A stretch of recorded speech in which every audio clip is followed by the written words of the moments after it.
has it really happened? You always question. If it happens to somebody else, you question. And the moment this question came, I felt so guilty. I said, see, I had my own experiences. Why did I even doubt that? And then I said, I apologize, Swami, I really apologize. But from that minute, I just kept on. Every second I was just telling Swami, I really apologize, really apologize. Even at night, I could not sleep. At work also, that was the only thing in my mind that how did I doubt? I really apologize, true apologies. So this went on for 3 days. So Monday, Tuesday, Wednesday, this went on. Every time every minute I was thinking of him and apologizing to him. And exactly Wednesday night, exactly at 11:15, when 11:59 was turning to 12 o'clock, again I was sleeping and he woke me. Somebody tapped me on the back. I woke up, and this time he was in a full form. And I knelt on my knees and prayed to him like this. And slowly that merged. And he blessed like this. And slowly that merged into another photo of Sai Baba we had in this. So both times I had intense love, intense desire, intense thinking of him both times. So again, I'm sure many of you also must have had similar experiences. You may not be saying that, but this is what Lord is. Lord's love is just immeasurable. We cannot really explain. Now, do we deserve it? Maybe he doesn't really look at deservedness. See, the only qualification he needs from us is love. He doesn't need us to know the knowledge, nothing. You don't need to know Sanskrit. You don't need to know anything. You don't need to read anything. No scholarship, nothing is needed. Only thing he needs from us is love, love, love. That's my own experience.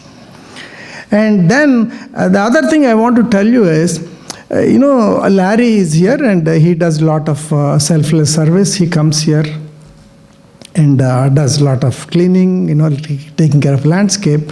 This is sort of an example of that. And what happened is in 2000, year 2000 is Sai Baba's 75th birthday. So there was a world conference, and all officers were asked to come. So I was still holding some position, so I went. Of course, that's an excuse to go. That's a different story. So I went there, and believe it or not, about 75 to 100,000 people had come. And the World Conference itself, a delegate from all over the world had come. We were about 2,000 people. And in my room, we were 10 of us. Because there is not much accommodation. So you better, sort of small room. But as long as you have just 6 feet to sleep, you're okay. That's the kind of attitude you'll have. It was fun. So what happened was, we had birthday. This is on November 23rd, 2000. The birthday was done. Invariably, every time when there is a birthday, there will be some showers. Showers come. Always it happens. After the program, the showers will come, as if it's a blessing. Every time I had been there, that's exactly what happens. So we came home, and also that day what happens is they give free food. And the free food, because thousands of people are there, they give the free food in leaves. There are leaves. India, that's how they serve, leaves. And so I had my meal, and then I was coming back, and suddenly I found that leaves were thrown all over the place. All over the place. So I felt like it is my home. What will others think of it? I felt like it is mine. And I thought everybody else is a foreigner. Everybody else is others. What will others think seeing all this thing? So I went to my room and I said, there were other remaining people. I said, hey, why don't we go and clean it up? They said, oh, they were just chatting. They said, oh, don't worry, you go, we'll come later. So I came down, and then generally they don't allow, and only there are seva dals, means only designated volunteers only can pick up even a small piece of paper. You have to be designated a seva dal. I was not, but the thing is, you have the urge to do that. Suddenly, I said, I'm going to do it. Then suddenly we found a basket. And I found a basket. So I started putting these leaves into that, picking the leaves and putting in that. Believe it or not, as I was doing this, there was about 12-year-old boy. And now I know even then that it was Sai Baba who has come. 12-year-old boy comes and asks me, can I help you? I said, sure. Then two of us started doing it, and then the basket becomes heavy. Then we lift the basket, go and dump in a big trash can is there, we dump it there. We cleaned, we worked there for about 3 hours, and we also cleaned all the trash cans because they were all full. People were throwing everywhere. So I said, if we empty them, then people can now throw in that. So it happened, this worked for about 3 hours. And then I asked the boy, oh, where are you? He said, oh, I'm in that group, whatever it is, he told me. But somehow inside I had a mind that it must be Sai Baba. But of course, but he makes the Maya such that you won't know that it is him. That is how God acts when he comes to us. So what happened was, then I went home, and by this time my friends were still chatting. Then I changed my clothes because they all become very dirty. And then we went for darshan. Darshan means, where he comes. And this is what I want to tell you. Then he came, Sai Baba came. Of course, we are, thousands of people are sitting there, and we are very far. Maybe about 200 feet away from where he is standing, we are here. And all 10 of us were sitting together. Because we are all in a room, we are all sitting together. And he comes, bhajans go on. And suddenly, he just said, he's raised his hands in blessing like this towards everybody. But the moment I saw that, I lost consciousness. I was semi-conscious, I should say. I was just sitting here, he's far away. I was semi-conscious. Means I can hear everything, but you still don't, process anything. That is the attitude, that is the state I was. And then he gave a discourse. I could hear, but I have no idea what he is talking about. And then the program ended. Then we were walking, with thousands of people, you don't have to walk, they just push you. You just go along the way. And then because all these 10 are there, I'm in the middle, so they are pushing me, so I'm just going to the room. So they asked me, are you okay? I said, yeah, I'm fine. And then the moment I went, I just laid on the bed. And it's a time to dinner. They said, can we come for the dinner? No, I'm sorry, I'm okay. I slept. Believe it or not, from that 6 o'clock, it was 6 o'clock in the evening, on the 23rd, from that minute, every second, energy, so as if energy in the body, some part of the body, suddenly energy starts in one part of the body, it comes to the surface, and like when you throw a stone, like it spreads everywhere, then the energy spreads all over the part. Then again in another part. Like that, this went on until 2:30 in the morning. From 6 o'clock in the evening till 2:30, this process went on. And then that is when I got up, because we have to get ready for morning's darshan. So I got up, and now I am hungry because I didn't eat. I asked people, hey, where are we? Is something to eat? We had some biscuits. I ate the biscuits. We took bath because 10 of us are there, one bathroom. We have to get up early enough to get ready to go. So we all got up. By 3 we left. Of course, I didn't share this with anyone. But I knew that it is Sai Baba who was in the boy's form. So I went to the place where he said he is from and asked, is this boy here? They said, no, there's no such boy. So what I'm saying is, this is exactly how, and I didn't do with any, and I told Sai Baba, you could have put in a bank and used it when I needed it. Why do you have to immediately give it back to me? Inside I asked him. Because he could have saved it for me for a rainy day. But he says, oh, don't worry about it. When the rainy day comes, I'm still there. That is his attitude. Okay? So, again, service, without selfless service, he loves it, especially with love. I'm talking about God. And the other thing I want to tell you is, ego is also the worst enemy in our spiritual journey. Believe it or not, we all say we don't have ego, but we all have ego. And so I will give you my own experience. How, again, God is there, our benefactor, who wants to be sure that all the bad things are removed from us, and so all the good things can be there. Uncover. He wants to uncover all the good things by removing the bad things. And one of the worst things is ego. And I had a lot of ego. Without a question, I still may have remnants of that. Don't think that I'm ego-less now, but I have less of it now. So what happened was, suddenly I heard after the 2000, so I heard that there is a university there and you could teach. as a visiting professor. So one of my visits, I went for a visit in 2001. I went there, and people said, then I went to the department, and I told them I would like to be a visiting professor. Of course, I had a lot of ego. I had no question, because I have a 30-page resume. I have published so many papers. I have so many grants. I am from the US. These people are in a small village, a university. They should be honoring me. They should be honored to take me. That was my attitude, to be frank. That was my attitude. So, but this is the greatest part is, as I was walking, my intention was to go and talk to the chair. That's what they said. So as I was walking, I didn't even go to the department yet. One gentleman came. One gentleman, he doesn't know. Nobody else knows me there. That gentleman, we were crossing. I don't know him, right? Suddenly he says, "Sir, if I want to teach in your university, will you allow me to do that?" No context. He doesn't know who I am. He doesn't know why I am there. He asked me, "Sir, if I want to teach in your university, will you allow me to do that?" Of course, I didn't answer that. But I knew in the bottom of my heart that it is God who is speaking, Swami who is speaking, saying that I am not going to let you talk. So, but still, I have a lot of thing, I'm not that sensitive guy. But I felt something, it sort of hit me. But I didn't answer, so I went to the department chair, and he said, "Oh, no problem, just write an application, take your CV, go to the registrar, only they can permit you to do that."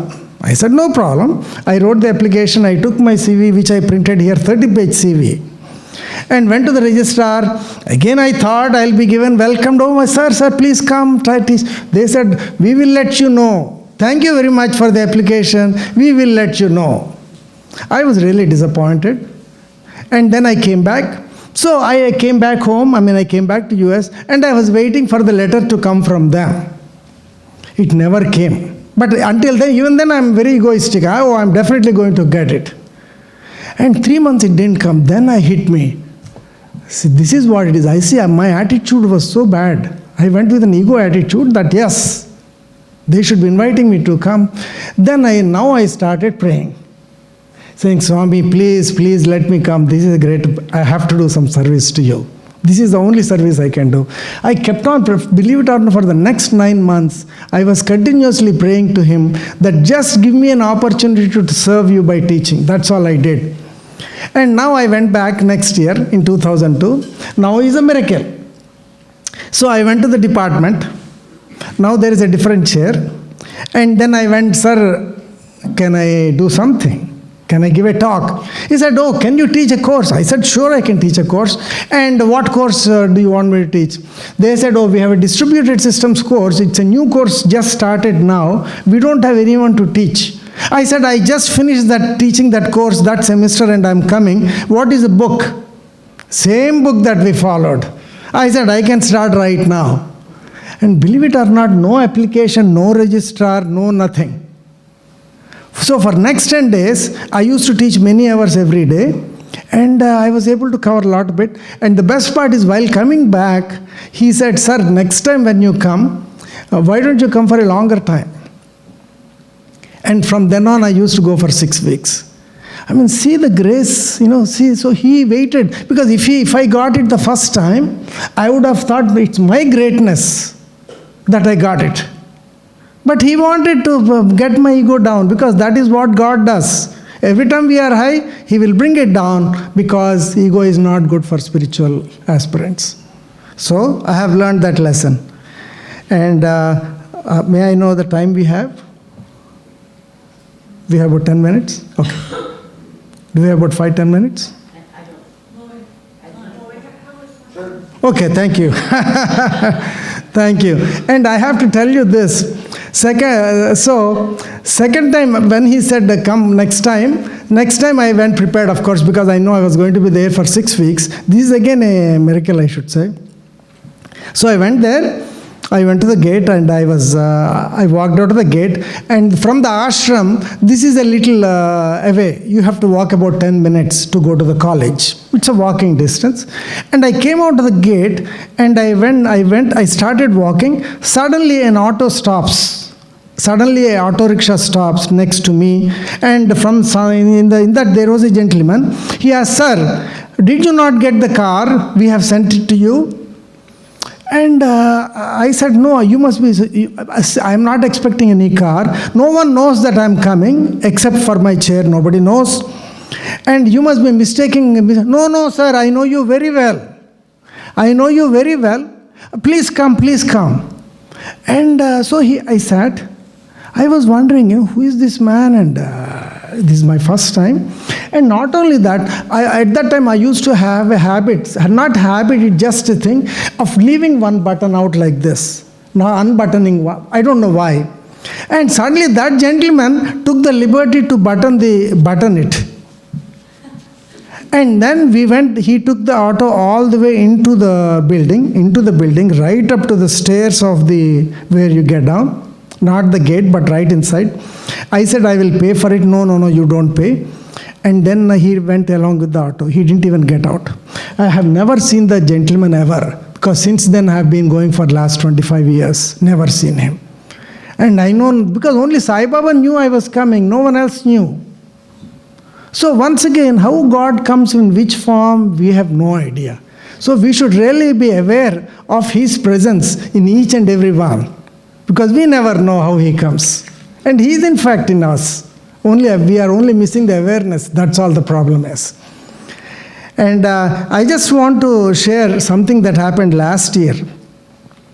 And I have a sports jacket. Again, we are academics. We are not like a businessman wearing suit and all that. We don't do that. But so I had a sports jacket which I had bought 25 years ago. I had that, and I was going to have an important meeting that day. So I thought I'll wear the sports jacket. So I took the sports jacket to my office, and then I thought I'll go wear. Suddenly I found that the sports jackets have some metallic buttons on the side. One of the sides, for one of the sleeves, one of the buttons was missing. So I said, it looks odd to wear it, so I just leave it, and I went for the meeting. Then after a couple of days, I asked my secretary, "Do you think we can find another button, replacement for this button?" She said, "Oh, no problem." And she took some photo from here and she Googled it. She said, "No problem, it's available in such and such place, I'll get it for you." I said, "Please, I'll pay for you." This was Friday. Monday she got the buttons, 2 buttons, which were identical in design. But when I looked at it, this was a smaller button. The one she got was a smaller button. And but I said, still, I didn't want to. So I went and paid her. I said, "Don't worry about it." And so I was taking the jacket home now, along with the bucket, the unopened packet of these 2 buttons. I was taking home. And by the time I came home, it was around 8 o'clock. And I put the jacket at the back of my car. And so I got down. I went to the back of the car. And I went to the side where the jacket is not there. I went to the other side. And I found something shining on the back of the seat, just in a position that it would have fallen. I wonder why it didn't fall. Because, we come on highway and all that. It is just tilting very edge of the seat. A bright one. And I wondered, I was not expecting. I said, "Hey, what could this bright object be?" So I picked it up. When I saw that it's a button, I said, maybe the button came off. With the one button I had, came off. So I went to the other side of the back seat, and I picked the jacket to see if the other button had come off. No, that other button was there. Then I said, maybe one of the buttons in the packet came off. And I didn't even open it. No, they are not unopened.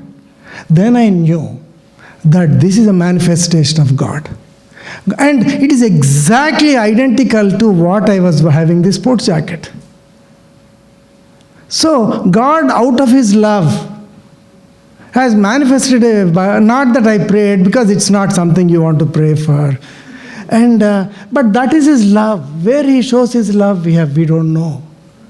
And of course, immediately I went and showed my wife, and she was very excited. She said, right now I'm going to stitch. If Swami has created this, I'm going to stitch it right now. So she took a needle and thread and immediately switched the other button onto this. So what I'm saying, I mean, that is his grace.